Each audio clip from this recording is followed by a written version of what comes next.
সিলেট বিভাগের বিভিন্ন এলাকায় চলছে তীব্র তাপপ্রবাহ। তীব্র গরমে বিপর্যস্ত জনজীবন। এ অবস্থায় সিলেটের জন্য সুখবর দিল বাংলাদেশ আবহাওয়া অধিদপ্তর। আবহাওয়া অধিদপ্তর জানিয়েছে, সিলেট সহ 4 বিভাগের 2-1 জায়গায় অস্থায়ীভাবে দমকা হাওয়াসহ বৃষ্টি বা বজ্রসহ বৃষ্টিপাত হতে পারে বলে জানিয়েছে বাংলাদেশ আবহাওয়া অধিদপ্তর।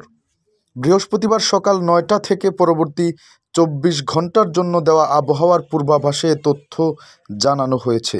পূর্বাভাসে বলা হয়েছে, সিলেট, ঢাকা, বরিশাল ও চট্টগ্রাম বিভাগের 2-1 জায়গায় অস্থায়ীভাবে দমকা হাওয়াসহ বৃষ্টি বা বজ্রসহ বৃষ্টিপাত হতে পারে। এছাড়া দেশের অন্যত্র অস্থায়ীভাবে আংশিক মেঘলা আকাশসহ আবহাওয়া শুষ্ক থাকতে পারে।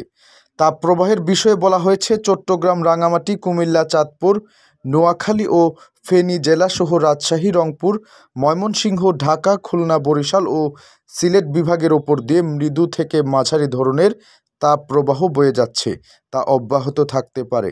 তাপমাত্রার বিষয়ে বলা হয়েছে, রংপুর, রাজশাহী ও খুলনা বিভাগে 3 দিনের তাপমাত্রা সামান্য বাড়তে পারে।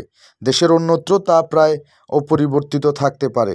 সারা দেশে রাতের তাপমাত্রা প্রায় অপরিবর্তিত থাকতে পারে।